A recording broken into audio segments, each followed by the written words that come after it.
నాకు ఈ అవకాశం ఇచ్చినటువంటి దైవజనులకి, అధ్యక్షులకి, అలా వేదిక దైవజనులందరికీ కూడా ప్రత్యేక వందనాలు. ఆర్కెస్ట్రా వారికి వందనాలు. మీ అందరికి కూడా వందనాలు. అలాగే నన్ను 2 నెలల క్రితమే ఈ డేట్ తీసుకున్నటువంటి ప్రేమతో పిలిచిన స్వరూప పాస్టమ్మ గారు కూడా ప్రత్యేకమైన వందనాలు తెలియపరుస్తూ ఉన్నాము. ఇది యూత్ మీటింగు, కానీ ఇక్కడ పెద్దోళ్ళు ఉన్నారు, చిన్నోళ్ళు ఉన్నారు, యూత్ అందరూ ఉన్నారు. ఏదేమైనప్పటికీ దేవునికే మహిమ కలుగును గాక. చిన్ని ప్రార్థన చేద్దాం. మహోన్నతుడా, మహాగణుడా, పరిశుద్ధాత్ముడా, నీకు వందనాలు. కనికర సంపన్నుడా, వందనాలు. నేనేమై ఉన్నాను అది నీ కృప, నీ దయ. కేవలం నీ కృపతో బ్రతుకుతున్న వాడినయ్యా. ఈ సమయంలో మీరే నీ పాత్రగా వాడుకోమని మా రక్షకుడు, మా ప్రభు అయిన యేసు నామమున ప్రార్థిస్తున్నాను పరమ తండ్రి, ఆమేన్. ప్రియమైనటువంటి దేవుని పిల్లలారా, నా పేరు డాక్టర్ బాబు. మాది నిడదవోలు పక్కన ఉన్నటువంటి బ్రాహ్మణగూడెం అనే గ్రామం. నా జీవితము నాకు చాలా పాఠాలు నేర్పింది. నా దేవుడు నాకు చాలా పాఠాలు నేర్పాడు. ఒకవేళ నా జీవితం ఇక్కడ ఎవరికొకరికి ఉపయోగపడద్దు అనుకుంటున్నాను. జీవితంలో ఓడిపోయిన వాళ్ళు ఎవరైనా ఉంటే, చదువులో ఓడిపోయిన వాళ్ళు ఎవరైనా ఉంటే, ప్రేమలో ఓడిపోయిన వాళ్ళు ఎవరైనా ఉంటే, జీవితంలో చుట్టూ మనుషులున్న ఒంటరితనం అనుభవిస్తున్న వారు ఇక్కడ ఎవరైనా ఉంటే, నిరాశ ఊబిలో కూరుకుపోయిన వారు ఎవరైనా ఉంటే, ఖచ్చితంగా ఈ సాక్ష్యం ద్వారా దేవుడు మీతో మాట్లాడతాడు. ఆమేన్. ప్రియమైన దేవుని బిడ్డలారా, నేను ఇప్పుడు కూర్చుని మాట్లాడుతున్నాను, కానీ ఒకప్పుడు నా స్థితి ఇది కాదు. ఒకప్పుడు నేను నడిచేవాడిని, పరిగెత్తేవాడిని, క్రికెట్, వాలీబాల్ బాగా ఆడేవాడిని, ఒక స్పోర్ట్స్ మ్యాన్. నేను ఒక డిస్ట్రిక్ట్ లెవెల్, ఒక జిల్లా స్థాయి ఆటగాడిని. అలాగే చదువుల్లో కూడా టాపర్గా ఉండేవాడిని. కానీ ఒక్క మాట చెబుతాను, రాసి పెట్టుకోండి, హృదయం అనే పలక మీద ముద్ర వేసుకోండి. జీవితము ఎప్పుడు, ఎక్కడ, ఎందుకు, ఎలా మారిపోతుందో, ఎప్పుడు, ఎక్కడ, ఎందుకు, ఎలా ముగిసిపోతుందో మనకే తెలియదు. ఇది నా జీవితంలో జరిగింది. నడిచే నేను, పరిగెత్తే నేను, ఆడుకునే నేను, చదువుకునే నేను. ఎవరు అడిగినా నువ్వేమవుతావురా అంటే నేను డాక్టర్ని అవుతాను. నా పేరు డాక్టర్ బాబు అనేవాడిని. మా నాన్నగారు నేను పుట్టక ముందే నాకు ఆ పేరెట్టాడు. నాకు అబ్బాయి పుడతాడు, వాడి పేరు డాక్టర్ బాబు, వాడిని నేను డాక్టర్ని చేస్తానని నాకు ఆ పేరెట్టాడు. అబ్బాయినే పుట్టాను, నాకు ఆ పేరు పెట్టాడు. అంతా బాగానే ఉంది. అది 2000 సంవత్సరం జనవరి 2వ తేదీన కూర్చొని హోంవర్క్ రాస్తున్నాను. అప్పుడు నేను 10th చదువుతున్నాను. సడన్గా నాకు నడుములో నొప్పి వచ్చేసిందండి. విపరీతమైన వెన్ను బాధ, విపరీతమైన కాళ్ళు బాధలు తట్టుకోలేక ఏడుస్తుంటే ఒక ఆర్ఎంపీ డాక్టర్ గారిని తీసుకొచ్చి నాకు వైద్యం చేయించారు, ఇంజక్షన్లు వేయించారు. అయినా కానీ బాధలు తగ్గలేదు. నిడదవోలులో పాటి మీద ప్రసాదరావు గారి హాస్పిటల్ అని ఒక హాస్పిటల్ ఉంటుంది, భాస్కర నర్సింగ్ హోమ్ అంటాం దాన్ని. అక్కడ డాక్టర్ ఎండి గోపాలకృష్ణ గారు ఉండేవారు. ఇప్పుడు ప్రత్యేకంగా హాస్పిటల్ పెట్టారు, కానీ అప్పుడు గోపాలకృష్ణ గారు అక్కడే ఉండేవారు. ప్రసాదరావు గారు, గోపాలకృష్ణ గారు నన్ను ట్రీట్ చేస్తున్నారు. ఏండి ఎన్ని మందులు ఎక్కించినా, ఎన్ని సెలైన్ బాటిల్ ఎక్కుతున్నా నా బాధ తగ్గకపోగా కాసేపటికి ఏమవుతుందంటే 2 కాళ్ళు బరువైపోతున్నాయి. నా నడుములో నుంచి కాళ్ళలోకి విపరీతమైనటువంటి పెయిన్స్ వచ్చేస్తున్నాయి. తట్టుకోలేక ఏడుస్తూ ఉంటే, మెలికలు తిరిగిపోతుంటే డాక్టర్ గారు అన్నాడు, ఈ అబ్బాయి తట్టుకోలేకపోతున్నాడు, ప్రసవ వేదన పడుతున్న స్త్రీలాగా మెలికలు తిరిగిపోతున్నాడు.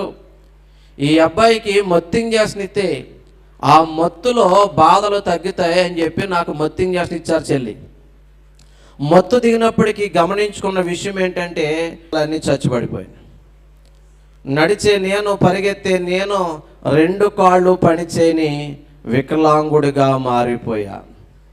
చూసారా బిడ్డ, జీవితంలో ఏ పొజిషను శాశ్వతము కాదు. ఈ రోజున్న బలము ఎప్పుడు ఇలాగే ఉంటుందని గ్యారంటీ లేదు. ఈ రోజున్న ధనము, ఈ రోజున్న అందము, ఈ రోజున్న పొజిషను ఇలాగే ఉంటుందని గ్యారంటీ అయితే లేదు. ఎందుకంటే జీవితం ఎప్పుడైనా మారిపోవచ్చు, ఎప్పుడైనా ముగిసిపోవచ్చు. నాకన్నా బైబిల్ బాగా చెప్పింది.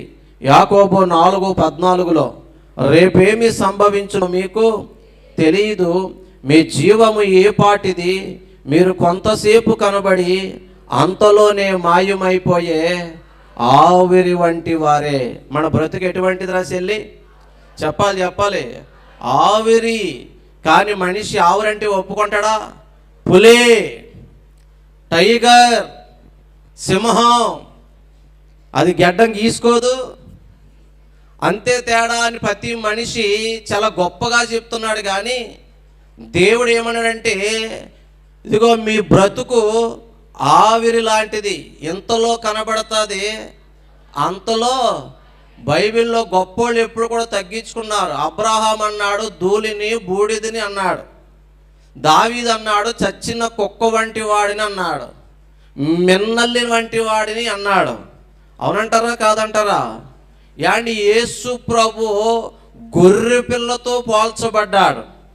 కానీ మనమేమో యాండి పులి అంటున్నాం, టైగర్ అంటున్నాం, సింహం అంటున్నాం, చాలా చెప్తున్నాం. గుండెకి చిన్న రంధ్రం పడితే పులి పడుకుంటుంది. అవునంటారా కాదంటారా చెల్లి? మీరు అందరూ శాతపడి చేసే వాళ్ళు అలాగే చూస్తున్నారు. నా ఇంకా సమాధానం చెప్తలేదు. అమ్మగారు ఏమో 2 గంటలు చెప్పాలి, సాక్ష్యం 4 గంటల దాకా ఉన్నారు. సభ అధ్యక్షులు 20 నిమిషాల్లో ముగించమన్నారు. దేవుని స్తోత్రం, హల్లెలూయా. ప్రియమైన దేవుని బిడ్డలారా వినాలి. మన జీవితం బైబిలే బాగా చెప్పింది. బైబిల్ మత పుస్తకం కాదు, ఇదొక బ్రతుకు పుస్తకం. ఈ ప్రపంచంలో ఇటువంటి పుస్తకం లేదు, ఉండదు, ఉండబోదు. పరిశుద్ధ గ్రంథం అని పేరు సంపాదించిన గ్రంథ రాజ్యం. బ్రతుకు ఎలాగుండాలో, ఎలా బ్రతకాలో, ఎలా బ్రతకూడదో, ఏం చేస్తే మోక్షం చేరుతామో అండి సమస్త చరిత్ర ఏ గ్రంథాన్ని తీసుకో, ఆ గ్రంథాన్నింటికి మూలం కీ ఎక్కడ ఉంటుందంటే బైబిల్లోనే ఉంటుంది. ఈ బైబిల్ చెప్పిన మాట ఏంటి తెలుసా చెల్లి? రేపేమి సంభవించునో మీకు తెలియదు, మీ జీవము ఏ పాటిది, మీరు కొంతసేపు కనబడి ఆవిరి. మనం ఎటువంటి వాళ్ళు అక్క? నేను నడుస్తున్నాను, పరిగెడుతున్నాను, నా ఆశ డాక్టరు, నా ఆశయం డాక్టరు, నా కళ డాక్టరు, నా గురి డాక్టరు, నా గమ్యం డాక్టరు. కానీ వాస్తవం చెప్తే 2 కాళ్ళు పనిచేయని వికలాంగుణ్ణి. కనీసం 10వ తరగతి పరీక్షలు కూడా రాయలేదు నేను. ఎందుకంటే 2000 సంవత్సరం జనవరి 2న నాకు ఈ వ్యాధి వచ్చింది. పబ్లిక్ ఎగ్జామ్స్ ఎప్పుడు ఉంటాయమ్మా? మార్చిలో ఉంటాయి. నాకు ఈ వ్యాధి ఎప్పుడు వచ్చింది? జనవరిలో వచ్చింది బిడ్డలారా. చూసారా? కనీసం 10వ తరగతి పరీక్షలు కూడా రాయలేదు. నా ఆశలన్నీ ఏమైపోయినాయి చెప్పండి? ఆవురైపోయాయి. ఇదే జీవితం.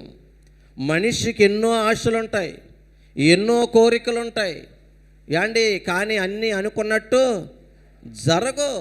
నా జీవితమే కాదు, ఇక్కడ చాలామంది చాలా అనుకున్నారు జీవితంలో. అన్నీ జరిగితే వాళ్ళు భాగ్యవంతులే. పెళ్ళి కాకముందు అమ్మాయి అనుకుంటుంది, నాకు కాబోయేవాడు హీరోలాగా ఉండాలి, బాగా చూసుకోవాలి, ప్రేమగా చూసుకో అనుకుంటుంది. తీరాబోతే పెళ్ళైన తర్వాత హీరోలాగా ఉండడు, విలన్లాగా ఉంటాడు, కిందేసి తొక్కేస్తుంటాడు. పిల్ల ఆశలన్నీ ఏమైపోయి ఆవురైపోయి. అలాగే అబ్బాయిలు కూడా ఆశపడతారు, నన్ను చేసుకునే అమ్మాయి సందమామలాగా ఉండాలి, ప్రేమగా ఉండాలి. బ్రదర్ స్లోగా.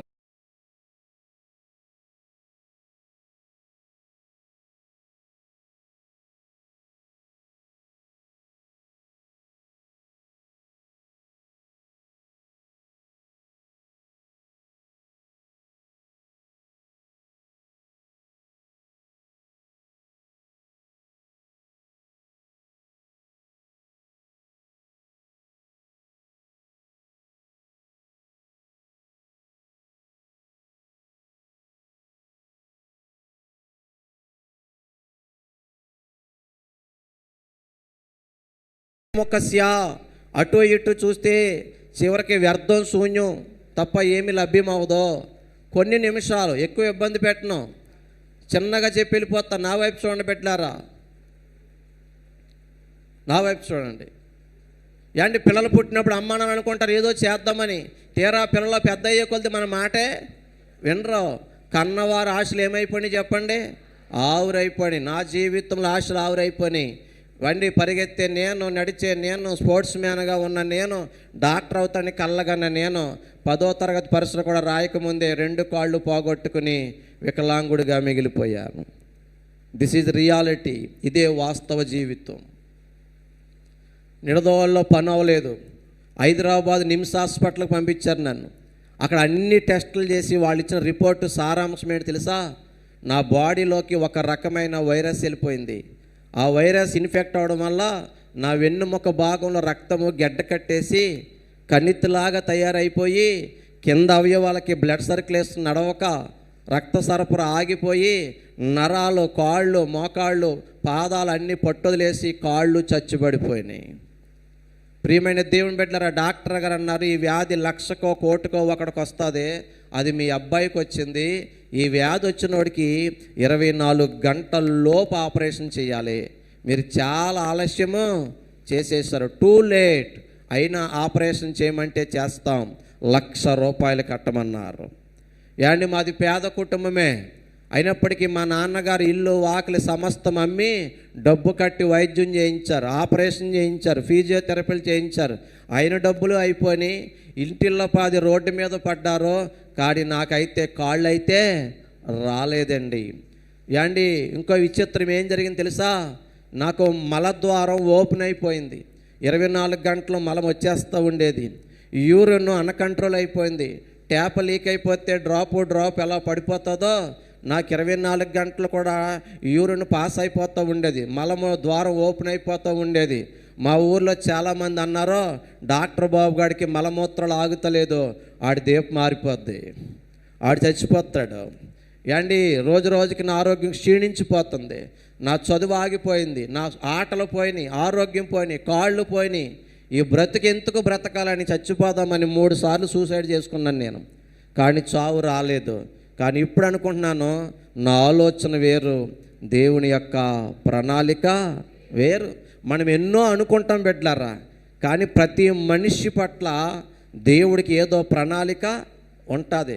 దేవుడు ఎవరిని ఒట్టిగా పుట్టించలేదు. ఆ ప్రణాళిక ఏంటో గ్రహించుకుని ముందుకెళ్తే మన జీవితం ముందుకు సాగుతుంది. అమ్మా నాకు చావు రాలేదురా, అమ్మ వింటున్నారా, నాకు చావు అయితే రాలేదు. మా అమ్మ నాన్నలు చాలా మంచోళ్ళండి. ఏండి ఒక్క హైదరాబాదే కాదు, నిడదోలే కాదు, రాజమండ్రి అని, ఏలూరు ఆశ్రమం హాస్పిటల్ అని, తిరుపతి స్విమ్స్ హాస్పిటల్ అని, ఇలా చాలా చోట్ల తిప్పాడు నా తండ్రి. నలిగిపోయాడు, అరిగిపోయాడు, కరిగిపోయాడు. ఉన్నదంతా అమ్ముకుని రోడ్డు పాలు మీద అయిపోయారు బిడ్డలారా. బిడ్డల బ్రతుకులు బాగోపోతే ఏ తండ్రి జీవితంలో, ఏ తల్లి జీవితంలో సంతోషము ఉండదండి. ప్రియమైన దేవుని బిడ్డలారా, నాటు వైద్యాలు చేయించారు, అయినా నాకు కాళ్ళు రాలేదు, స్వస్థత రాలేదు. ఎవరో అన్నారు చేతబడి చేస్తారు పిల్లోడికని, ఎక్కడికో వెళ్ళి తాయిత్తులు తెచ్చి కట్టారు, ఏవేవో రాసేవారు, ఏవేవో పూసేవారు, అయినా నాకు కాళ్ళు రాలేదు. మా అమ్మగారు అన్నారు ప్రార్థనకి వెళ్దాం, యేసు ప్రభు గుడికి వెళ్దాం అన్నారు. యేసు ప్రభు దుర్మార్గుడు, యేసు ప్రభు మంచోడు కాదు.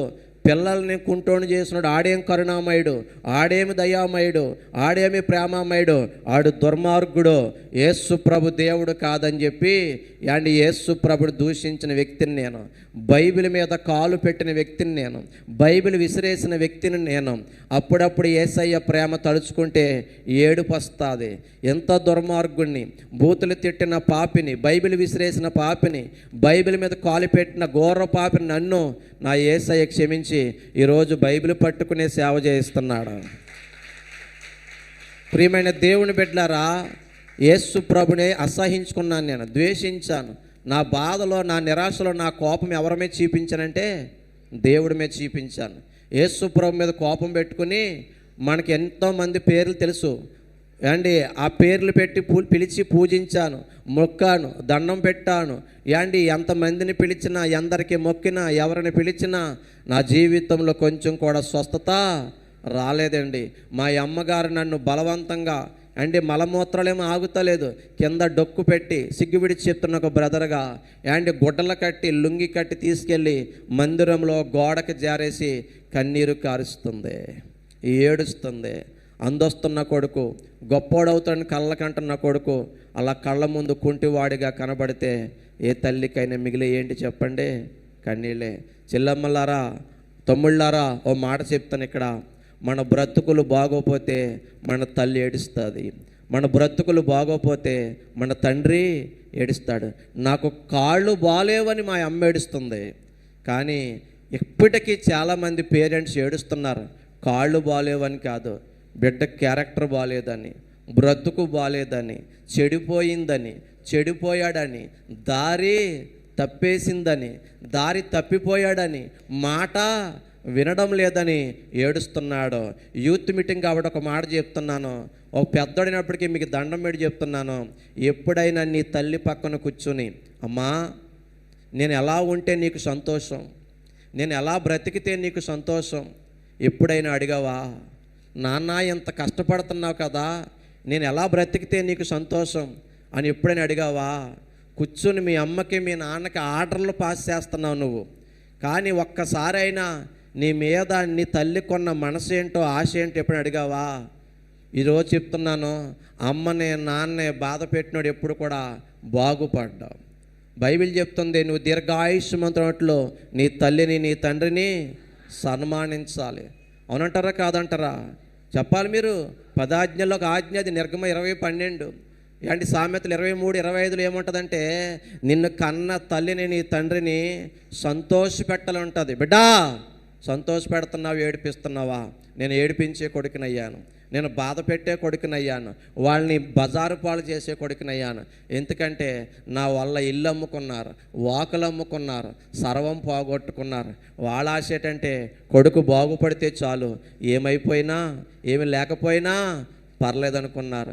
నా తల్లి లాంటి తల్లులు, నా తండ్రి లాంటి తండ్రులు నీ కోసం చాలా ఖర్చు పెడుతున్నారు, నిన్ను చాలా ప్రేమిస్తున్నారు. ఒక్కసారి ఆలోచించు. వాళ్ళ మాటను అమ్మనే నాన్న ఏడిపించినప్పుడు ఎప్పుడు ఎవడో బాగుపడ్డండి. వాడి దీపం చీకట్లో, కారు చీకట్లో ఆరిపోద్ది, వాడి కళ్ళు లోయకాకులు పీకుతాయని చెప్తాడు. మీకు దండం పెట్టి చెప్తున్నాను, నా తల్లిలాగా ఏడుస్తున్న వారు చాలామంది ఉన్నారు. ఒక్కసారి ఇంటికి వెళ్ళి, అమ్మ నిన్ను బాధ పెట్టాను, నిన్ను ఎదిరించాను, నిన్ను గాయపరిచాను, నిన్ను చాలాసార్లు తిట్టాను, నేను కోపగించుకున్నాను, నువ్వు ఎంత బాధపడుతున్నావు నాకు తెలియదు. ఈరోజు ఒక పాస్టర్ గారు చెప్పాడు, నువ్వు ఏడుస్తున్నావంట కదమ్మా, ఐఎమ్ సారీ, ఇంకెప్పుడు బాధ పెట్టనని చెప్పు, నీ తల్లి కళ్ళలో నుంచి నీళ్ళు వస్తాయి, నిన్ను గట్టిగా హత్తుకుంటుంది. అమ్మనే నాన్న బాధ పెట్టొద్దు, అమ్మనే నాన్న బాగా చూసుకోండి. అండ్ నా తల్లి ఏడుస్తుంది, అలా గోడకు జారేసి నన్ను గొళ్ళుమంటుంది మందిరంలో అండి. కానీ నేనైతే దేవుడి మీద నమ్మకం లేదు, ప్రేమ లేదు, విశ్వాసం లేదు. కానీ నా తల్లి కార్చిన కన్నీరు, దైవజనులు సంఘ ప్రార్థనలు యాండి, నేను దేవుణ్ణి దూషించిన ద్వేషించిన మరి అన్నీ నాకు తెలియదు, కానీ ఒక్క మాట పేరు పెట్టుకున్నాను, ఆ కృపామయుడు కృప నన్ను క్షమించింది, నన్ను కనికరించింది. నిజంగా కరుణామయుడు ఆయన, నిజంగా వాత్సల్యపూర్ణుడు, నిజంగా దయామయుడు. తిట్టిన ద్వేషించిన దూషించిన క్షమించి నన్ను తాకాడండి. దేవునికి స్తోత్రం. ఏం జరిగింది బ్రదర్ అంటావేమో, అప్పుడు దాకా మలం ఆగేది కాదు, మూత్రం ఆగేది కాదు. ఇప్పుడు మలమూత్రాలు ఏమైపోయినాయి అంటే కంట్రోల్లోకి వచ్చేసినాయి. దేవుని స్తోత్రం చెప్పండి. ఒకప్పుడు మంచం మీద ఇలాగ పడుకుంటే ఈ నడుము కింద నాకు ఏవి తెలిసేవి కాదు, కాళ్ళు కూడా మెదపలేకపోయేవాడిని. అమ్మ నడుము బాధ వస్తుంది, కాళ్ళు బాధలు వస్తున్నాయంటే అమ్మో నాన్న వచ్చి ఓ ప్రక్కకి తిప్పేవారు, మరలా బాధ వస్తే వాళ్ళే వచ్చి ఇంకో ప్రక్కకే తిప్పేవారు. అన్నీ మంచం మీదే. కానీ నా దేవుడు తాకిన తర్వాత నేను మరలా కర్ర పట్టుకుని నడవడం స్టార్ట్ చేశాను. 3 బారిన నా జీవితం చిగురించింది. చచ్చిబడిపడి నా కాళ్ళలోకి సత్తు వచ్చింది, ఎండిపడి నా ఎముకల్లోకి జీవం వచ్చింది, నా నరాల్లో పట్టుతో వచ్చింది. ఇదంతా జరిగినప్పటికీ 2002 వచ్చింది. నా తోటోళ్ళందరూ పాస్ అయిపోయి కాలేజీకి వెళ్ళిపోవడం కాదు, వాళ్ళకి నేను సబ్ జూనియర్ అయిపోయాను. జూనియర్ కాదు, ఏ జూనియర్ అక్క, 2 సంవత్సరాలు వెనకబడిపోయాను నేను. కానీ 10th కట్ట 427 మార్కులతో పాస్ అయ్యాను. తర్వాత ఇంటర్మీడియట్ బైపీసీ జాయిన్ అయ్యాను. చాగల్ అనే ప్రాంతంలో నేను చదువుకున్నాను, గవర్నమెంట్ జూనియర్ కాలేజ్. అక్కడ చాగల్లో ఒక డైరెక్టర్ ఉంటాడు, వివి వినాయక్ అని. ఆయన నన్ను పిలిచి ₹1000 బహుమతి ఇచ్చాడు నాకు. డిగ్రీ బీఎస్సీ ఎంఎల్టీ చేశాను, master of science in zoology చేశాను, అండ్ బీఈడీ చేశాను. సమయం లేకుండా ఒక్క ముక్కలో చెప్పాను. కానీ నాలాంటి ఒక బ్యాగ్ వేసుకుని అండ్ ఆటోలు, బస్సులు, రైళ్ళు మారడం, హాస్టల్లో ఉండడం, రూములో ఉండడం, ప్రాజెక్టు వర్కులు పేరు చెప్పి చెరువుల చుట్టూ, సముద్రాల చుట్టూ తిరగడం అంత ఈజీ ఏమీ కాదు. ఈ మాట ఎందుకు చెప్పానంటే, ప్రియమైన దేవుని బిడ్డలారా, డిగ్రీలో మాకు ఉదయం భోజనం, సాయంకాలం భోజనం పెట్టేవారు, మధ్యాహ్నం భోజనం ఉండేది కదా అయ్యగారు. Degree BHSR and VLM degree college Devarapalli, Suvan Raju గారి కాలేజ్ అంటారు. ఉదయము భోజనం పెట్టేవారు, నైటు భోజనం పెట్టేవారు, మధ్యాహ్నం భోజనం ఉండేది కాదు బెదరు. నాలాంటి బక్కోళ్ళందరూ చనిపోయేలాగా అయిపోయేవాడు, బలహీనమైపోయి పడిపోతుంటే లైబ్రరీలో పడుకోబెట్టి వైద్యం చేస్తూ ఉండేవారు. నేను ఈ మాట ఎందుకు చెప్పానంటే, కాళ్ళు లేకపోయినా, బలము లేకపోయినా, కడుపుకు అన్నం లేకపోయినా ఈ మాత్రం చదువుకున్నాను. చెల్లెమ్మలారా, మీకు రోషం మొత్తం చెప్తున్నాను. తమ్ముళ్ళారా, మీకు రోషం రావాలని చెప్తున్నాను. ఏండి, 2 కాళ్ళు పడిచేయని నేను, మధ్యాహ్నం అన్నం లేకుండా చదువుకున్న నేను MSc బీఈడీ పూర్తి చేశాను కదా. మీ అమ్మ కడుపు నిండా అన్నం పెడుతుంది, బాక్స్ నిండా భోజనం పెడుతున్నారు, జేబు నిండా డబ్బులు ఇస్తున్నారు, బ్యాగులు కావాలితే బ్యాగులు ఇస్తున్నారు, మీ ఫీజులు కడుతున్నారు, మీకు మంచి బట్టలు కొంటున్నారు. మీ అమ్మ నాన్న చదువుకోని పంపిస్తే మీరేం చేస్తున్నారు? పిచ్చి వేషాలు వేసుకుని తిరుగుతున్నారు, పార్కుల చుట్టూ తిరుగుతున్నారు, పొదల చుట్టూ తిరుగుతున్నారు, గోదావరి గట్టు చుట్టూ తిరుగుతున్నారు, సినిమా హాల్ చుట్టూ తిరుగుతున్నారు. ఏం పని అక్కడ? నీ తల్లి నిన్ను నమ్మింది, నీ తండ్రి నిన్ను నమ్మాడు. అందరి బిడ్డ లాంటి బిడ్డ కాదు నా బిడ్డ, అందరి బిడ్డ లాంటి బిడ్డ కాదు నా బిడ్డ. నాది బంగారం, నా బిడ్డ బంగారం అని చెప్పి నమ్మితే నువ్వు వాళ్ళ నమ్మకాన్ని వమ్ము చేస్తున్నావు. బిడ్డ, ఇది మంచి పద్ధతే కాదు. ఈ యూత్ మీటింగ్లోనైనా ఆ చీకటి బ్రతుకు వదిలేయి, ఆ రహస్యపు బ్రతుకు వదిలేయి. ఈ ప్రేమలు నిజమైన ప్రేమలో కాదండి. ఈ ప్రేమలో నీ స్కిన్ని చూస్తున్నాయి, నీ బ్యూటీని చూస్తున్నాయి, నీ శరీరాన్ని కోరుకుంటున్నాయి, నీతో ఇంకా ఏదో కోరుకుంటున్నాయి. కానీ ఈ ప్రేమలు మాయ ప్రేమలు, ఈ మోస ప్రేమలు ఇవి. కానీ అసలైన ప్రేమ ఎవరు తెలుసా? నీ కోసం రక్తం కార్చిన యేసయ్య అసలు ప్రేమ. నీ కోసం ఉమ్ము వేయబడిన సహించుకున్న యేసయ్య అసలు ప్రేమ. నీ కోసం కొరడా దెబ్బలు తిన్న యేసయ్యది నిజమైన ప్రేమ. అవునంటారా కాదంటారా? ఎప్పుడు అర్థమవుతుంది బిడ్డ నీకు ఆ ప్రేమ? నేను ఒక ప్రశ్న అడగచ్చా? అబద్ధం లేకుండా నిజం చెప్పండి. బాప్తీసం తీసుకోలేని వాళ్ళు ఎవరంటే చేసి చూపించండి. అబద్ధం చెప్పకండి, నిజమే చెప్పండి. మిమ్మల్ని నేను కొడతాక రాలే, నేను తిడతాక రాలే, నేను ఇంకా బాప్తీసం తీసుకోలేదు అన్నా, లేదా పాస్టర్ గారు అన్న వాళ్ళు చేసి చూపించండి. ఏం కాదు, ఏం కాదు, ఏం కాదు. మీ అందరూ మంచోళ్ళే. బిడ్డా, మీరు ఇంకా ఎందుకు బాప్తీసం తీసుకోలేదు తెలుసా? ఇంకా వయసులో ఉన్నాను, ఇంకా చిన్న వయసు, ఇంకా టైం ఉంది, చూద్దాం చేద్దాం అనుకుంటున్నావు. బిడ్డా, నువ్వు ఎప్పుడో తీసుకుంటాం అనుకుంటున్నావు కదా, అప్పుడు దాకా నువ్వు బ్రతుకుంటావని గ్యారంటీ ఉందా? మాట్లాడాలి మీరు. లేదా ఈ లోకపు సుఖాలు ఇంకా అనుభవించాలి, క్షణికమైన సుఖాలు అనుభవించాలి, పాపభోగాలు అనుభవించాలి. ఇప్పుడు నాకు కావాల్సింది యేసయ్యలో సంతోషం కాదు, ఈ లోకంలో సంతోషం అని పరిగెడుతున్నావా? ఎప్పుడు అర్థమవుతుంది యేసయ్య ప్రేమ నీకు? ఒక చిన్న మాట చెప్పి మరలా నేను సాక్ష్యంలోకి వస్తా. ప్రియమైన దేవుని బిడ్డలారా, యేసయ్య ప్రేమ ఈ జగములో ఎక్కడ వెతికినా దొరకదు. బై ఎక్స్పీరియన్స్ చెప్తున్నాను నేను. మెల్ గిబ్సన్ అనే వ్యక్తి చనిపోదాం అనుకున్నాడు, నిరాశలో ఉన్నాడు, నిస్పృహలో ఉన్నాడు, ఒక హోటల్ రూమ్లో తీసుకున్నాడు. ఈ లోపు అమ్మ వినాలి, ఆ సరుకు ఓపెన్ చేస్తే ఓ పుస్తకం దొరికింది. ఆ పుస్తకంలో యోహాను సువార్త లాస్ట్ అధ్యాయం చదివాడు. అయ్యో బాబోయ్, మా వినాలి. తర్వాత యోహాను సువార్త చదివాడు, యాండి బైబిల్ చదివాడు. ఆ ఒక్క బైబిల్ చదివిన ఆ వ్యక్తి అనుకున్నాడు, యేసయ్య పడిన శ్రమలతో పోల్చుకుంటే నా శ్రమలు శ్రమలే కాదు, నా బాధలు బాధలే కాదు, నా కష్టాలు కష్టాలే కాదు. ఎవడెవడనో హీరోగా చూపిస్తున్నాను, అసలు రియల్ హీరో యేసు ప్రభు. ప్రపంచాన్ని ప్రేమించిన రియల్ హీరో యేసు ప్రభు. ప్రపంచం కోసం నలిగిపోయిన హీరో యేసు ప్రభు, బలైపోయిన వాడు యేసు ప్రభు. ఆయన శ్రమ ప్రపంచానికి తెలియకుండా నేను చనిపోకూడదని చెప్పి ఒక సినిమా తీశాడు. ఆ సినిమా పేరే the passion of the Christ. Director పేరు మెల్ గిబ్సన్. ఆ సినిమాలో యాక్ట్ చేయడానికి ఇద్దరిని ఎన్నుకున్నాడు హీరోలుగా, ఎందుకైనా మంచిదని. అందులో ఒక హీరో జేమ్స్. అతను మొత్తం చెప్పారు. జేమ్స్ ఒక అన్యుడు, రంగులు పూసుకునేవాడు, డబ్బుల కోసం నటించేవాడు, తాగుతాడు, అమ్మాయిలతో తిరుగుతాడు, లేని అలవాటు అంటే ఏమీ లేదు, కానీ మంచి నటుడు. అతను పెట్టాడు క్యారెక్టర్లో, బాధలన్నీ చెప్పాడు, యేసయ్య పడిన బాధలో. చెల్లి వింటున్నావా? ప్రియమైన దేవుని బిడ్డలారా, అదిగో మరి ఈ దెబ్బలన్నీ తగిలితే తట్టుకోలే కదంటే కంగారు పడకో. నీ స్కిన్ పైన ఒక డూప్లికేట్ స్కిన్ ప్యాడ్ కప్పేస్తాం, దెబ్బ అంతా స్కిన్ ప్యాడ్ తగులుతుంది. కానీ నువ్వు ఎక్స్ప్రెషన్స్ బాగా ఇవ్వాలి, బాగా నటించాలంటే ఓకే. టెస్ట్ చేశారు, అంతా ఓకే. రోమా సైనికుల పాత్రలో ఉన్నవారు ఉన్నారు. అడుగున్నర కొరడ, 4 చీలికలు, చివర గేల ముళ్ళు లాంటి, మధ్యలో బద్దలు కొట్టే ఎముకలు, ముళ్ళు లాంటివి ఉన్నాయి. ఇలా కొడితే వాళ్ళు ఇలా తీరు, ఇలా లాగుతారు. శరీరం అంతా కైమా కొట్టిన ముక్కల్లాగా కింద పడిపోతుందండి. ఆ పాత్రలో ఉన్న రోమా సైనికులు, యేసయ్య పాత్రలో జేమ్స్ ఉన్నాడు. ఓకే అన్నారు, okay, lights on, camera on, action.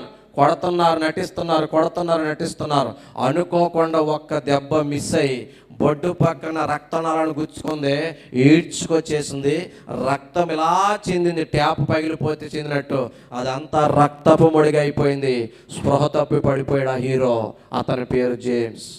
అంబులెన్స్లో హుటాహుటిన హాస్పిటల్ తీసుకెళ్లారు. తర్వాత మెల్ గిబ్సన్ వెళ్ళాడు. Are you fine James, are you okay James అంటే ఆ నటుడు, ఆ అన్యుడు చెప్తున్నాడు, ఇటువంటి దెబ్బలు యేసయ్యని ఎన్ని కొట్టారండి. యేసయ్యని ఇంక ఇన్ని రకాలుగా బాధించారంటే ఫలానా దెబ్బలు అని చెప్తే ఒక అన్యుడు చెప్తున్నాడు, ఒక నటుడు చెప్తున్నాడు, లోక భోగాలు బదులు చెప్తున్నాడు. ఆయన మనిషి అయితే కాదు, యేసుక్రీస్తు దేవుడు. సర్లే నువ్వు యాక్ట్ చేస్తావా? నో, ముందు నాకు బాప్తిస్మం ఇవ్వండి, ఆ తర్వాత నేను యాక్ట్ చేస్తా. I want Jesus, I need Jesus. నాకు యేసయ్య కావాలి. ఆయన ప్రేమ చెప్పాలి. ఎవరి ప్రేమ కావాలంట? ఒక అన్యుడికి అర్థమైందిరా చెల్లి, ఒక నటుడికి అర్థమైంది యేసయ్య ప్రేమ. నీకు ఎప్పుడు అర్థమవుద్ది? ఈ లోకపు ప్రేమల కోసం పరిగెడుతున్నావు. ఈ మాయ ప్రేమలు ఇవి, మోసపు ప్రేమలు ఇవి. అందుకే ఒక పాట రాశాను, ప్రియుడు ప్రేమలో మోసం, ప్రియురాలి ప్రేమలో మోసం, ప్రియుడు ప్రేమలో మోసం, ప్రియురాలి ప్రేమలో మోసం. ఆ చెల్లి మోసపోయావా, మోసపోయావా, తమ్మి మోసపోయావా, మోసపోయావా, చెల్లి మోసపోయావా, మోసపోయావా, తమ్మి మోసపోయావా. మోసం మోసం అంతా మోసం, మోసం మోసం అంతా మోసం. ప్రపంచం ఇది మోస ప్రపంచం, మాయ ప్రపంచం, ఇది మాయ ప్రపంచం. నిన్ను ప్రేమిస్తున్నాను, మాట్లాడితే సూపర్గా ఉంటుంది, ఈ డైలాగులని చెప్తున్నారేమో, ఇది నిజమైన ప్రేమ కాదు. ఒక అటువంటి వస్తే చెప్పు, చెల్లి నువ్వు నాకు అందాన్ని ప్రేమిస్తున్నావా, నా మనసును ప్రేమిస్తున్నావు అని అడుగు. ఆడు అంటాడు నీ మనసే అంటాడు. అయితే చెప్పు, వికలాంగుల ఆశ్రమంలో ఒక అక్క ఉంది, నాకన్నా అందంగా ఉంటుంది, చేసుకుంటావని అడుగు. కాకపోతే అక్కకి కళ్ళు ఉండవు, డాక్టర్ బాబులాగా కాళ్ళు ఉండవు, చేసుకుంటావని అడుగు. మనసే కదా చూసిందాడు. చెప్పరే, ప్రేమ అంటే నన్ను ప్రేమించిన యేసయ్య. ఇది కాళ్ళు లేకపోయినా ప్రేమించాడు, కిడ్నీ కడుపులో పెట్టి తిరుగుతున్నాను అయినా ప్రేమించాడు. ఎవడికే పనికిరానక్క నేను, అయినా నన్ను ఇప్పటికీ ఆయన నన్ను ప్రేమిస్తున్నాడు. నీ కోసం మొక్క మీద ఉమ్మేస్తే తుడుచుకుని తలదించుకున్నాడు. ఆయన ఆయన ఒళ్ళంతా కొరడా దెబ్బలు, సూది మనం మోపడానికి కూడా చోటు లేదు. ఇవన్నీ ఆయన ప్రేమ గురుతులు. ఈ చెప్పే మాయ మాటలు నమ్మకం. ఆడు నీ స్కిన్ని ప్రేమిస్తున్నాడు, నీ దేహాన్ని ప్రేమిస్తున్నాడు. కొంతమంది ఇటువంటి వాళ్ళు లేరా? కానీ యేసయ్య ప్రేమలో మచ్చ లేదు, యేసయ్య ప్రేమలో డంబము లేదు, యేసయ్య ప్రేమ ఇటువంటి లోక ప్రేమలో కాదు. యాండి యేసయ్య నన్ను ప్రేమించాడండి. నన్ను మరలా లెక్చరర్ చేశాడు. నేను లెక్చరర్ జాబ్ చేశానండి ఎంఎస్సి బీఈడీ అయ్యాక. కానీ ఒక్క మాట చెప్తాను, సభాధ్యక్షుల మాట గౌరవించి 3-4-5 నిమిషాల్లో నేను ముగించేస్తాను. నిజంగా 20 నిమిషాలు అంటే ఈరోజు డేట్ ఇచ్చేవాడు కదా అమ్మగారికి నేను. ఎందుకంటే ఈ 2వ తారీఖున ఎన్నో మీటింగ్లో కాకపోతే అయ్యగారు నా గుండెలో గుణప మీద పొడిచేసాడు ఆయన. ప్రియమైన దేవుని బిడ్డలారా వినండి, నేను 2-3 నిమిషాల్లో ముగించి వెళ్ళిపోతాను. వినండి, ఈ జీవితంలో ఏ పొజిషన్ శాశ్వతమో కాదు. లెక్చరర్గా ఉన్న నేను మరలా జీవితంలో డిస్టర్బ్ అయ్యాను, హెల్త్లో డిస్టర్బ్ అయ్యాను. అది ఏంటో చెప్పేసి 2-3 నిమిషాలు వెళ్ళిపోతానండి. నాకు ఎడంకాలు మోకాలు నొప్పి వస్తుందండి, వాపు వస్తుందండి. యాండి డాక్టర్ దగ్గరికి వెళ్తే ఎక్స్రే తీసి అన్నాడు, నీ మోకాలికి జాన కింద చిన్న ఎముక బయటికి విరిగిపోయింది బాబు అన్నాడండి. యాండి డాక్టర్ గారిని నమ్మలేదు. నిడదవోలు అమృత హాస్పిటల్కి వెళ్ళాం ఫస్ట్. కానీ డాక్టర్ గారికి సారీ ఇప్పుడు. ఎందుకు తెలుసా? టిల్ నౌ ఇప్పటికీ నా శిరస్సు నుంచి నడుము దాకే స్పర్శ బాగుంటుంది, నడుము నుంచి మోకాళ్ళు దాకా స్పర్శ సరిగా ఉండదు. మొద్దు బారిపోయినట్టు తిమ్మిరిగా కొంచెమే ఉంటుంది. మోకాళ్ళ కింద స్పర్శ డెడ్, అంటే గిచ్చినా గిల్లినా టచ్ చేసినా తెలియదు. ఆ డాక్టర్ ఏమనంటే మోకాళ్ళకి జాన కింద నీ చిన్నగా బయటికి విరిగిపోయింది, 2 నెలలు అయిందనండి. డాక్టర్ని నమ్మబుద్ధం లేదు. నొప్పి ఏమో మోకాళ్ళ దగ్గర, వాపు మోకాళ్ళ దగ్గర. యాండి మోకాళ్ళకి జాన కింద విరిగిపోయింది అంటున్నాడు, 2 నెలలు అయింది అంటున్నాడు. ఈ డాక్టర్ గారికి తప్పు చెప్తున్నాను అనుకున్నాం. సారీ ఆ డాక్టర్ గారికి. ఇప్పుడు అసలు విషయం ఏంటంటే మోకాళ్ళ కింద నాకు స్పర్శ ఉండదు. ప్రియమైన దేవుని బిడ్డలారా, తొణికెళ్ళిపోయి ఎంఎస్ఆర్తో డాక్టర్ సూర్యప్రకాష్ ఆ డాక్టర్ గారు మరొక ఎక్స్రే తీసి అన్నాడు, నీ ఎముక విరిగిపోయిన మాట నిజమే, కానీ 2 నెలలు కాదు 3 నెలలు పైనే అవుతుంది అన్నాడండి. కట్టు మంచం అయిపోయిన జీవితం. మరలా కట్టిప్పక నడవచ్చా సార్ అంటే నడవచ్చు, ఒత్తిడి లేకుండా చేసుకో. ఇదిగో ఏం చేస్తా ఏమే లెక్చరర్, పెదరపడకుండా చూసుకోమన్నాడు. నడుస్తుంటే నాకు మరలా మోకాల దగ్గరే నొప్పి వస్తుంది, మరలా మోకాల దగ్గరే వాపు వస్తుంది. ఈసారి ఎముకలు కరేలు అంటున్నాయి పెట్టారా. మరలా డాక్టర్ దగ్గరికి వెళ్తే ఈసారి ఆయన చెప్పిన మాటకే గుండె పగిలినంత పని అయింది. ఏం చెప్పా తెలుసా అమ్మా, ఈసారి మోకాల కింద పెద్ద ఎముక విరిగిపోయింది అన్నారండి. మీరు నవ్వారు, కానీ నిజంగా మనకు తెలియకుండా మన ఎముకలు ఇరిగిపోతే అది నవ్వే విషయమో కాదు, అదంత చిన్న వ్యాధి కాదు. పడ్డావా? లేదు సార్. యాక్సిడెంట్ అయిందా? లేదు సార్. ఎవరైనా కొట్టారా? లేదు సార్. మరి పెద్ద ఎముక విరిగిపోయిందయ్యా? తెలియదు సార్. కట్టు మంచం ఇదే బ్రతికైపోయింది. అమ్మ వింటున్నారా? తర్వాత డాక్టర్ అని ఎముకలకి ఏదో అవుతుంది, బోన్స్ ఎంఆర్ఐ స్కాన్ చేసుకోమన్నారు. రాజమండ్రి జిఎస్ఎల్ హాస్పిటల్ నాకు ఎంఆర్ఐ స్కాన్ చేశారు. వాళ్ళు ఇచ్చిన రిపోర్ట్ యొక్క సారాంశం చెప్తాను ఎక్కువ విస్తరించకుండా. నీ ఎముకలు డీకాల్సిఫికేషన్ అయిపోయినాయి, నీ నడుము కింద అవయవాళ్ళకి రక్త సరఫరా సరిగా లేదు, అందరికి రక్తం ఇలా ప్రవాహంలాగా వెళుతుంది, నీకు డ్రాపు పడుతుంది, నీ ఎముకల్లో సారం లేదు, నీ ఎముకల్లో బలము లేదు. అందుకే నువ్వు నించున్నా, నువ్వు నడిచినా, నీ దేహపు బరువును కూడా, నీ బాడీ వెయిట్ కూడా నీ కాళ్ళు ఏం చేయలేకపోతున్నాయంటే భరించలేక మొయ్యలేక తెలుసా పొడిమైపోతున్నాయి. శుద్ధ ఉంటుంది కదా అక్క, చాక్ పీస్ ఉంటుంది చూసారా, అది ఎలా పొడిమైపోతుందో అలా నీ ఎముకలు పొడిమైపోతున్నాయి. కొవ్వొత్తి ఎలా కరిగిపోతుందో లోపల నీ ఎముకలగా కరిగిపోతుంది. కాబట్టి నువ్వు నించుంటే నడిచినా ఈ బరువు తట్టుకోలేక ఇప్పుడు మోకాళ్ళు కింద ఇరిగినాయి, రేపొద్దున్న మోకాళ్ళు పైన ఇరిగితే రిస్క్ ఎక్కువైపోద్ది. కాబట్టి నువ్వు నించోవద్దు, నడవద్దు, మంచం మీదే ఉండన్నారు. మరలా నా బ్రతుకు ఎక్కడికి వచ్చేసింది బ్రదరు? మంచం మీదకి వచ్చేసింది. ఫస్ట్ నుంచి ఓ మాట మీకు పదే చెప్తున్నాను, జీవితం ఎప్పుడు, ఎక్కడ, ఎందుకు, ఎలా ముగిసిపోతుందో, ఎలా మారిపోతుందో, ఏమైపోతుందో మనకే తెలియదు. ప్రభువా ఎందుకు నాయన ఆశలు రేపావు? ఆ 10వ తరగతిలోనే చంపేస్తే వదిలిపోదును కదా. ఆశలు రేపి ఆరోగ్యం ఇచ్చావు, చదువు ఇచ్చావు, ఉద్యోగం ఇచ్చావు, మరలా తీసుకొచ్చి నన్ను మంచం మీద పెట్టేశావు. చంపేయి ప్రభువా, నాకు చావి అని ప్రార్థన చేస్తాను. మా అమ్మ నాన్న కూడా అదే అడిగేవాడిని. మా అమ్మ అంతమాని ఏడుస్తుంది, నువ్వు అంతమాను చావు అనకరా. ఇదిగో నువ్వు 10th క్లాస్ చదువుతున్నప్పుడు, నీకు జబ్బు చేసినప్పుడు, అమ్మ వినండి 2 నిమిషాల్లో ముగించి వెళ్ళిపోతాను నేను మీ దగ్గర నుంచి. వినండి. నువ్వు 10th క్లాస్లో జబ్బు చేసినప్పుడు, నువ్వు మంచం మీద పడినప్పుడు డాక్టర్ గారు ఏమన్నాడంటే, నీ లైఫ్కి ప్రాణానికి గ్యారంటీ లేదు, నడక కూడా గ్యారంటీ లేదు, ఆపరేషన్ చేయమంటే చేస్తామని అన్నారా.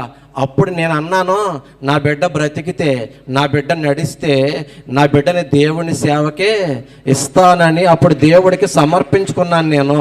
అందుకు ఇలా జరుగుతుందంటావా ఉందండి. చాలామంది ఇక్కడ ఆపదలో మొక్కుకుంటారు, ఆపదలు అనుకుంటారు, కానీ చాలామంది ఆపద తీరిపోయిన తర్వాత మర్చిపోతారు. నా తల్లి చేసిన పొరపాటు అదే. నేను దేవుడి దగ్గర ప్రార్థన చేస్తాను, ప్రభువా నేనైతే ఘోరమైన పాపిని, భయంకరమైన పాపిని, నా పాపాలు క్షమించు. నన్ను నడిపించకపోయినా పర్లే, నన్ను పరిగెత్తించకపోయినా పర్లే, నా పొడిమైపోతున్న ఎముకల్ని స్ట్రాంగ్గా మార్చి ఈ మంచం మీద ఉన్న బ్రతుకు తీసేసి కర్రతో నడిచినా చాలు, ఎవరికి భారం అవ్వకుండా ఉంటే చాలు, నా ఎముకలు స్ట్రాంగ్ అయితే చాలు, నేను జీవితంలో ఏ ఉద్యోగమో చేయను, నా ఊపిరినంత వరకు, తుది శ్వాస వరకు నీ సేవ చేస్తాను ప్రభువా అని నేను ప్రార్థన చేసుకున్నాను. నేను కన్నీరు కార్చాను. బిడ్డ ఒక్క మాట చెప్తాను, రాసి పెట్టుకోండి. ఈ ప్రపంచంలో ఎవరైనా పెద్ద పెద్ద ప్రార్థన చేస్తే దేవుడు ఆలకిస్తాడో లేదో నాకు తెలియదు, కానీ విరిగి నలిగిన హృదయముతో కన్నీటితో చేసే ప్రార్థనను నా దేవుడు దాటిపోయే కఠినాత్ముడు కాదు. విరిగి నలిగిన హృదయాన్ని అలక్ష్యం చేసే దేవుడు కాదండి. నా ప్రార్థన ఆలకించాడు. ఈ లోకపు డాక్టర్లు నన్ను మంచం మీద ఉండమన్నారు, కానీ వైద్యులకే పరమ వైద్యుడు, ఆశ్చర్యకరుడు, అద్భుత దేవుడు, మందు వాడకుండా జబ్బును మాన్పివేసే నా యేసయ్య, మృతులను సజీవులుగా పిలవగలిగిన వాడు, మోడు బారిన జీవితాన్ని చిగురింప చేయగలిగిన వాడు, అవయవ నిర్మాత, ఆరోగ్య ప్రదాత, నా పొడిమైపోతున్న ఎముకలని, కొవ్వొత్తులాగా కరిగిపోతున్న ఎముకల్ని స్ట్రాంగ్గా మార్చాడు. దేవునికి స్తోత్రం, హల్లెలూయా. యాండి నేను నడవడం ప్రారంభించాను అండి. ఇప్పుడు మీరు అందరూ అనుకున్నారు నాకు కష్టాలు తీరిపోయినాయి అని, కానీ ఒక్క నిమిషంలో చెప్పి వెళ్తానేనండి, అసలు కష్టాలు ఇప్పుడే ప్రారంభమైనాయి. ఎందుకు చెప్పనా? ఇప్పుడు నేను ఉద్యోగానికి వెళ్ళాలా, సేవకి వెళ్ళాలా? చెప్పండి రా. సేవ అంటే మాటలు కాదు. అయ్యగారులు తెలుసు, సేవ అంటే చావు. తెలిసి నిప్పుల గుండెలో దూకేతమే సేవ. రాత్రి 1000 మంది వచ్చేరు, రాత్రి పాలరాతి బిల్డింగ్లు వచ్చేవు, రాత్రి మేడలో వచ్చేవో. సేవకు వచ్చేసాం, ఉద్యోగం లేదు, డబ్బు లేదు. యాండి సంఘం అంటే ఏంటంటే నా భార్య, మా అమ్మ. మీకు డౌట్ రావచ్చు, భార్య ఏంటి బాబు అంటే, వింటనంటే అది కూడా ఒక నిమిషం చెప్తాను, నా కథ కూడా. దేవునికి స్తోత్రం. యాండి ఇది సేవ.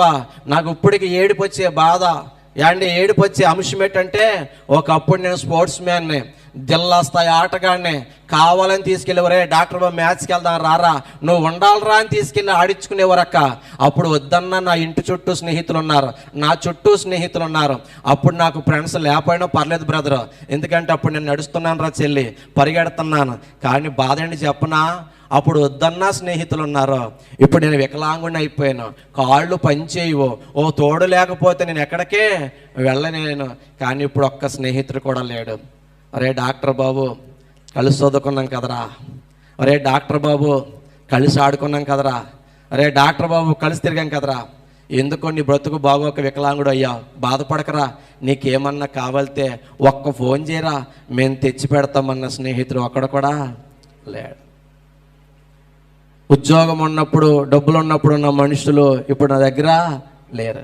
ఒక మాట చెప్పనా, డబ్బు ఉన్నప్పుడు, బలం ఉన్నప్పుడు, అన్నీ ఉన్నప్పుడు మన పక్కన ఉన్నవాళ్ళు నిజమైన స్నేహితులు, నిజమైన బంధువులు కాదు. మనం జీరో అయిపోయినప్పుడు, మనం ఎందుకు లేనోళ్ళు అయిపోయినప్పుడు మన పక్కన ఎవరుంటారో వాళ్ళే నిజమైన స్నేహితులు, నిజమైన బంధువులు, నిజమైన ఆప్తులండి. ఓ పక్కన సరైన సంఘం లేదు, ఉద్యోగం లేదు, డబ్బు లేదు, ఓ పక్కన ఈ బాధలో, మరో పక్కన నాకు పెళ్ళయింది, పిల్లలు లేరు, లోకమంతా యాండి మమ్మల్ని మెచ్చుకోలేదు, నాలాంటి వికలాంగుని చేసుకున్నందుకు నా భార్యని త్యాగమూర్తి అనాలి, నీ మనసు ఎంత గొప్పదమ్మా అనాలి. కానీ ఈ లోకం మాకు ఇచ్చిన సర్టిఫికేట్ ఏంటి తెలుసా? గొడ్డు మోద్ది, గొడ్డురాలు. గవర్నమెంట్ గుర్తించింది మమ్మల్ని. గవర్నమెంట్ గుర్తించి వీళ్ళ ఆదర్శ దంపతులని ఒక సర్టిఫికెట్ ఇచ్చింది, కొంత డబ్బులు కూడా ఇచ్చింది. ఎక్కడో ఉన్న గవర్నమెంట్కి అర్థమైంది మాది ఆదర్శ దాంపత్యం అని, కానీ ఊళ్ళో వాళ్ళకి అర్థమవలేదక్క. అండ్ మేము ఎదురైతే మీకు తెలవందేముంది, గొడ్రాలు ఎదురైతే మాటలు ఎలాగుంటాయో, శుభకార్యానికి వెళ్తే మాటలు ఎలాగుంటాయో. నా భార్యని అందరూ గొడ్రాలా అనేవారు, గొడ్డు మోద్దా అనేవారండి. అండ్ ఒక ఆవిడైతే నన్ను ఏమని తెలుసా అమ్మా, ఈడు కుంటోడు, వీడు సంసారానికి పనికిరాడు, మిషన్లతో పిల్లల కణలు అందండి. మీరు ఎంటాకి ఈజీగా అన్నారు కానీ బ్రదర్, ఈ మాట ఒక పురుషుడికి చాలా పెద్ద మాట. అవునంటారా కాదంటారా? వీడు సంసారానికి పనికిరాడంటే అండి, ఎంత వికలాంగులమైనా మాకో మనసు ఉంటుందండి. మేము తిడితే తిట్టలేకపోవచ్చు, కొడితే కొట్టలేకపోవచ్చు, కానీ ఒక మాట చెప్పనా, మా శరీరానికి వైకల్యం ఉంది అయ్యగారు, కానీ ఈ లోకంలో చాలామంది బుద్ధికి వైకల్యం ఉంది. అలా అన్నవాళ్ళు ఎవరో కాదు, బంధువులే. వీడు సంసారానికి పనికిరాడు, మిషన్లతో పిల్లకంది. మనల్ని బాధ పెట్టేవాళ్ళు ఎక్కడో ఉండరండి. చాలా బాధ వేసిందండి. ఆ ఊర్లో ఉండాలనిపించలేదు మాకు, ఆ మనుషుల మధ్య ఉండాలనిపించలేదా. దిక్కు లేనివాడికి దేవుడే దిక్కు. ఆ దేవుడిని అడిగాను, ప్రభువా ఒక్క బిడ్డని నాయనా, నేను పెంచగలనని కాదు కానీ నా భార్యకి గుడ్రాలా అని నిందపోతే చాలు, వాడిని నీ సేవకే ఇచ్చేస్తానయ్యా, నీకే సమర్పించేస్తానయ్యా అన్నాను. అండి మా ప్రార్థన ఆలకించిన దేవుడు ఒక మగబిడ్డని ఇచ్చాడండి. ఇందాక పాట పాడు కదా, కళ్ళ ఎరగని తెల్ల పావురమా, ఆడు నా కొడుకు, దేవునికి స్తోత్ర. తర్వాత మరలా అబ్బాయి పుట్టాడండి. యాండి కాకపోతే ఆ రెండో వాడు నాకులాగా వికలాంగుడయ్యాడు. ఆడు కూర్చుని ఆడుకుంటున్నాడు, కూర్చుని ఎగురుతున్నాడు. ఆడు ఎప్పుడైనా చెయ్యాలా సాపితే ఏడుపు వచ్చేది అయ్యగారు. ప్రభువా నేను బలవంతుడైతే, నేను నడిచేవాడిని అయితే, నా బిడ్డ వికలాంగుడైనా నేను మోసేవాడిని, నేను తిప్పేవాడిని, నేనే నడవలేను, నేనే పరిగెత్తలే, ఏం చేసుకొనిండి. దారంట వెళ్ళినప్పుడు పేరెంట్స్ పిల్లల్ని మోసుకెళ్తారు, భుజాల మీదో వీపు మీదో ఎక్కడో మోసుకెళ్తుంటే అలా చూస్తూ ఉంటాను. ఆ బిడ్డలు ఎంత భాగ్యవంతులో కదా, వాళ్ళకి ఎత్తుకునే డాడీ ఉన్నాడా, వాళ్ళకి మోసే డాడీ ఉన్నాడా. అన్న మీకు పిల్లలు ఉన్నారన్నా, ఎత్తుకున్నారు ఎప్పుడన్నా? నాకు 2 బిడ్డలన్నా, 13 సంవత్సరం ఒకడికి 6 సంవత్సరం. ఈ రోజు దాకా ఎత్తుకుని అంత దూరం పోయలేదన్న. కన్న తండ్రి ఉన్నాడు కానీ కన్న తండ్రి భుజాల మీద ఎక్కి ఏనాడు నా బిడ్డలు తిరగలే. నా బిడ్డలు నాతో ఎలా ఆడుకున్నారు తెలుసా? పడుకో డాడీ అని నన్ను పడుకోబెట్టి వచ్చి నా ముఖం మీద గడ్డం మీద ఆడి ముఖం పాముకుని ఆడేసుకుని వెళ్ళిపోయినంత అల్ప సంతోషులండి. నా బిడ్డలు ఎంత మంచోడో చెప్తారు మీకు. ఈ రోజు దాకా డాడీ మమ్మల్ని ఎత్తుకుని తిప్పని ఒక్కసారి కూడా అడగలేదండి. ఎంత గొప్ప మనసు ఇచ్చాడండి నా బిడ్డలకి. నన్ను ఎప్పుడూ ఇబ్బంది పెట్టలే. కాకపోతే నా కోసం ప్రార్థన చేస్తున్నారు నా బిడ్డలు. మా డాడీ నడవాలా, మా డాడీ పరిగెత్తాలా. మా చిన్నడు అంటాడు, మా డాడీ కాళ్ళు లేడు కాళ్ళు అయిపోలేన్నాడు. నా బిడ్డలకు కూడా ఆశ ఉంది, నేను నడిస్తే చూడాలని, నేను పరిగెడితే చూడాలని. ఆడ ఆశ తీరతాదో లేదో నాకు తెలియదు. ప్రభువా నాలాంటి బ్రతుకు నా బిడ్డకొద్దు. ఎందుకంటే మా జీవితాలు మీరు చూసినంత ఈజీ కాదు. ఎవరో రావాలి, ఎవరో చెయ్యాలి, ఎవరో తీసుకెళ్ళాలి, ఎవరో మొయ్యాలి. నా బిడ్డని జీవితాంతకాలు ఎవరు మోస్తారు? ఆడు ఎవరి వైపు చేతులు చాపాలి. ఈ శాప బ్రతుకొద్దు నాయనా. నా మీద ఇంకా నీ కోపం ఉంటే నాకు కొన్ని అవయవాలు పనిచేస్తున్నాయి, తీసేసుకో. నేను అస్తమించే సూర్యుడు అంటోడిని, ఆడు ఉదయించే సూర్యుడు అంటాడు. ఆడిని నడిపించయ్యా అన్నాం. అండ్ ఇక్కడే ఈ తొడకలోనే మేము టెస్టులు చేయించాం. ఆడికి కాల్షియం, ఫాస్ఫేట్, పొటాషియం ఎలిమెంట్స్ అన్నీ తక్కువగా ఉన్నాయి, అందుకే నడవలేదు. ఆడి కాళ్ళు పట్టుకున్నాం, యేసయ్య కాళ్ళు పట్టుకున్నాం, ప్రార్థన చేశాం. నా దేవుని కృప, ఈరోజు 2 బిడ్డలు నడుస్తున్నారు, నా 2 బిడ్డలు పరిగెడుతున్నారు, నా 2 బిడ్డలు గంతులేస్తున్నారు. నేను ముగిస్తున్నాను. యాండి కన్న బిడ్డలను ఎత్తుకుని కొంత దూరం నేను మొయ్యలేదు. కడుపులో బొడ్డు కింద లెఫ్ట్ సైడ్ ఇలియాక్ రీజన్ అంటాం, ఒక కిడ్నీ నేను కడుపులో పెట్టి తిరుగుతున్నాను. టిల్ నౌ ఇప్పటికీ ఒక కిడ్నీ కడుపులో ఉంది, అది తిరగబడి ఉంది. 10th క్లాస్లో వెన్నెముక్క పైనుంచి కింద కోసేస్తారు. నా చెవిలో ఒక ప్రాబ్లం ఉంది. మన అందరికీ చెవిలో బ్యాలెన్స్ ఉంటుంది, వట్టిగాని అంటాం. It's give equilibrium to the body.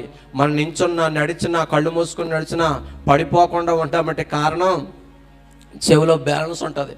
అది నా స్థానం తప్పి చెవిలో శబ్దాలు వచ్చి కళ్ళు తిరిగి వాంతులు అయిపోయి వ్యాధి ఉంది. అందుకే మెసేజ్ ముందు ట్యాబ్లెట్ వేసుకుని నేను మెసేజ్కి వస్తూ ఉంటాను. ఇది ఎప్పుడు జేబులో పెట్టుకు తిరుగుతూ ఉంటాను. ప్రియమైన దేవుని బిడ్డలారా, చివరి మాట చెప్పి వెళ్ళిపోతున్నాను. కన్న బిడ్డల్ని కొంత దూరం నేను మొయ్యలేకపోయినా, కిడ్నీ కడుపులో ఉన్న, చెవిలో ప్రాబ్లం ఉన్న, సైనసైటిస్ ఉన్న, వెన్నెముక ఆపరేషన్ జరిగిన, మోకాళ్ళ కింద స్పర్శ లేకపోయినా, పాదాలు పడిపోతున్నా, క్రీస్తు కోసమే నా పరుగు. కన్న బిడ్డల మొయ్యలేదు కానీ యేసయ్య సిలువ సువార్త కాడి మాత్రం నా భుజాల మీద వేసుకుని పల్లె తిరుగుతున్నాను, పట్టణం తిరుగుతున్నాను, నగరాలు తిరుగుతున్నాను, రాత్రి పగలు అలిసిపోయి అంత సేవ చేస్తున్నాను. ఒక్క మాట చెప్తాను బిడ్డలారా, 2 కాళ్ళు లేని యేసయ్య కోసం, అమ్మా వినాలి, 2 కాళ్ళు లేని నేనే యేసయ్య కోసం ఎంత కష్టపడుతుంటే, నీకు కళ్ళు ఉన్నాయి, కాళ్ళు ఉన్నాయి, అన్నీ ఉన్నాయి, యేసయ్య కోసం ఏం చేసావు? మీరు ఏమనుకోనంటే మాట చెప్తాను. 2 కాళ్ళు పని చేయబడి యేసయ్య కోసం పరిగెడుతున్న నేను వికలాంగున్నా, కాళ్ళు చేతులు ఆరోగ్యం బలం అన్నీ ఉండి యేసయ్య కోసం ఏమీ చేయని, సారీ మీరు వికలాంగులా? బ్రదర్ ఎంత గొప్పగా చెప్తున్న దేవుడు కోసం నీ ఏం చేశాడు దేవుడు అంటే చెప్తున్నాను, వెళ్ళిపోతున్నాను. ఒకప్పుడు నేను 3 చక్రాల బండి తిప్పేవాడిని. ఈరోజు ఇక్కడ కూడా నా కారు నేను నడుపుకుంటూ వచ్చాను. కాళ్ళు పడిపోతాయి, పని చేయు, ఇలా పాదం పడిపోతాయి, బ్రేక్ ఎక్సలేటర్ తొక్కలేను. హైదరాబాద్లో మాడిఫై చేయించాను, చేత్తో ఆపరేట్ చేసుకుంటూ వచ్చాను మీ దగ్గరికి. దేవుని స్తోత్రం. ఒకప్పుడు నాకు పెళ్ళి అవదన్నారక్క, దేవుడు చక్కని భార్యనిచ్చాడు, పిల్లలే పుట్టరన్నాడు, 2 పిల్లల్నిచ్చాడు, 3 మందిరాలు ఇచ్చాడు, ఒక సంఘ కాపరి, ఒక టీవీ స్పీకర్, ఒక పబ్లిక్ స్పీకర్, కడుపు నిండా అన్నం, ఊరు నిండా ఘనత. ఏం చెయ్యాలి ఎంతకన్నా? ఇంకొక మాట చెప్పి వెళ్ళిపోతాను. ఇంకా ఏం చేశాడు దేవుడు అంటే, బలవంతులు చేసే సేవ, yani జ్ఞానవంతులు చేసే సేవ, పరిగెత్తే వాళ్ళు చేసే సేవ, నిలబడే వాళ్ళు చేసే సేవ, మోకరించగలను చేసే సేవ, ఇవేమి చేయలేని ఒక ఓటి వాడికి ఇచ్చాడు, వాడుకుంటున్నాడు. రాజులైన యాజక సమూహంలో పెట్టాడు. నా చరిత్ర మొత్తం మార్చాడు, నా కథ మొత్తం. ఈ మధ్యన పాట ట్రెండింగ్ లో ఉంది. ఏమైనా చేయగలవు, కథ మొత్తం మార్చగలవు. పాడండి. ఏమైనా కథ మొత్తం మార్చగలవు, నీ నామముకే. ఆమె అయ్యగారు వచ్చేసారు, ఇంకా మనం వెయిట్ చేయకూడదు, నేను వెళ్ళిపోతున్నాను. బ్రతుకుంటే మీరు ఏ ఊరైనా ఎప్పుడైనా కలుద్దాం, లేదా ఇదే ఆఖరి మాట, ఆఖరి చూపులో ఈ లోకం కోసం బ్రతకండి. ఒక్కరోజు బ్రతికిన యేసయ్య కోసం బ్రతకండి. ఈ లోకపు ప్రేమల కోసం పరిగెట్టుకోండి.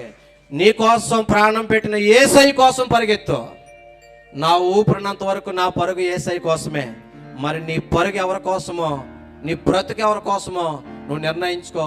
నా మినిస్ట్రీ పేరు అయితే నా జీవితం యేసయ్యకే అంకితమని పెట్టుకున్నాను. నా జీవితం బలిపీఠం మీద పెట్టేశాను. నా భార్య బిడ్డల జీవితం బలిపీఠం మీద పెట్టేశాను. ఇప్పుడు మేము చావైనా బ్రతుకైనా యేసయ్య కోసమే బ్రతుకుతాం. యేసయ్య కోసం అవసరమైతే చచ్చిపోతాం.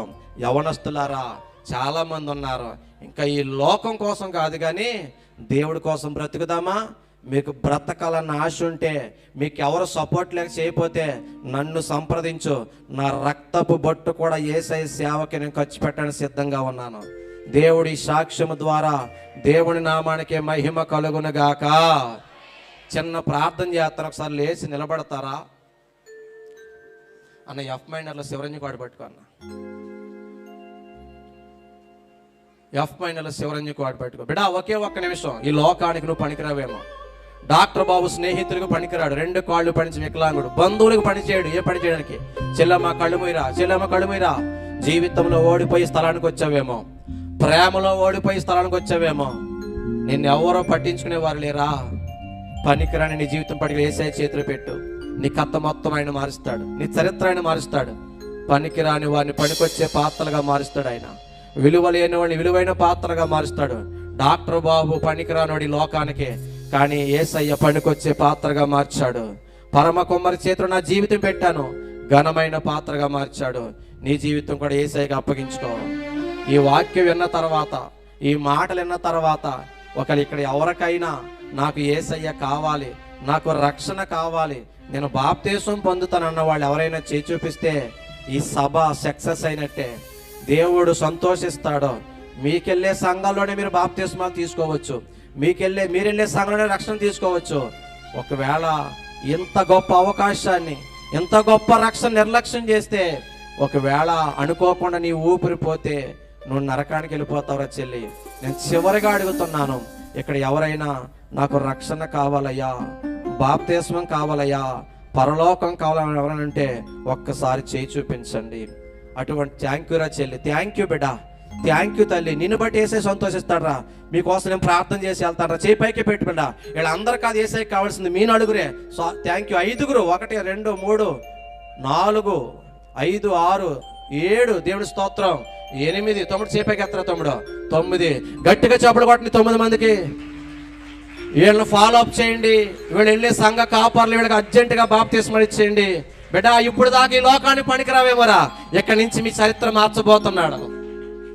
పనికి రాని నన్ను నీవు కోరుకున్నావు, పనికొచ్చే పాత్రగా మార్చుకున్నావు.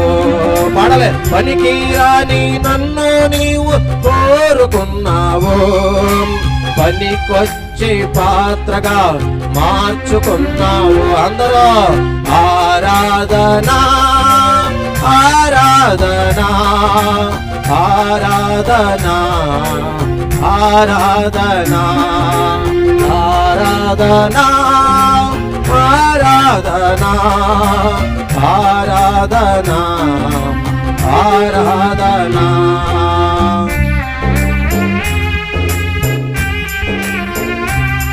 బిడ్డా, ఈ లోకానికి పనికిరావేమో, నువ్వు నీ బంధువులకి పనికిరావేమో, నా యేసయ్యకి నువ్వే కావాలి. ధనము లేకపోయినా, బలము లేకపోయినా, జ్ఞానము లేకపోయినా, కాళ్ళు లేకపోయినా, నీకు ఎవరు లేకపోయినా యేసయ్య నిన్ను ప్రేమిస్తున్నాడు, నీ కోసం రక్తం కార్చాడు. తల్లి కన్నా మిన్నగా నన్ను ప్రేమిస్తున్నావు, బంధువులే వద్దన్నా నువ్వు కావాలన్నావు.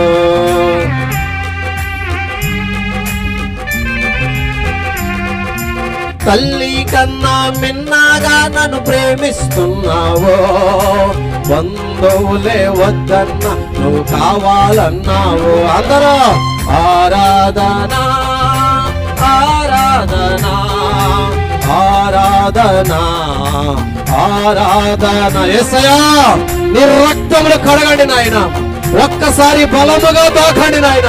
నీ బలమైన ఆత్మ ఈ యవనస్తుల మీద, ఈ ప్రాంగణంలో కుమ్మరించిన ఆయన, ఒక నూతనమైన మనసు ఇవ్వండి నాయన. ఒక రక్షణ కార్యం జరిగించండి, అద్భుతం జరిగించండి. ఈ ప్రయాస వ్యర్థము కానివద్దయా. ఆరాధనా ఆరాధనా ఆరాధనా ఆరాధనా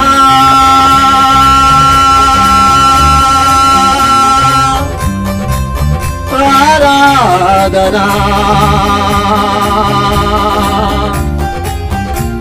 ఆరాధనా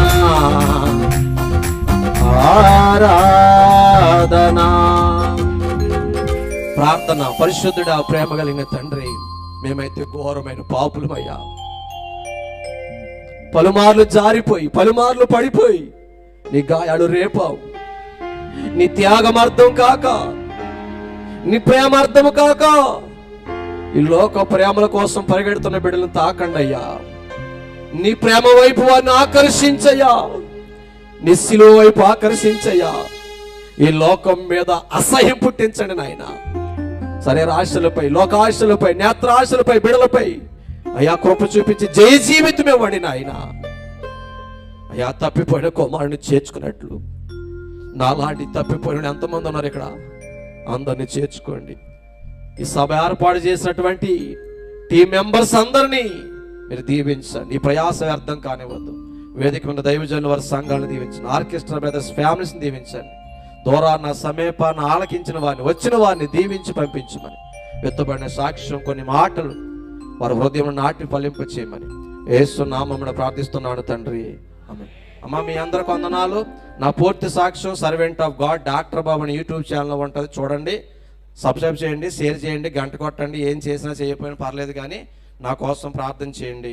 ప్రభు చిత్తం మీద ఎక్కడైనా కలుద్దాం. ఈ అవకాశం ఇచ్చిన అధ్యక్షుడికి ప్రత్యేక వందనాలు.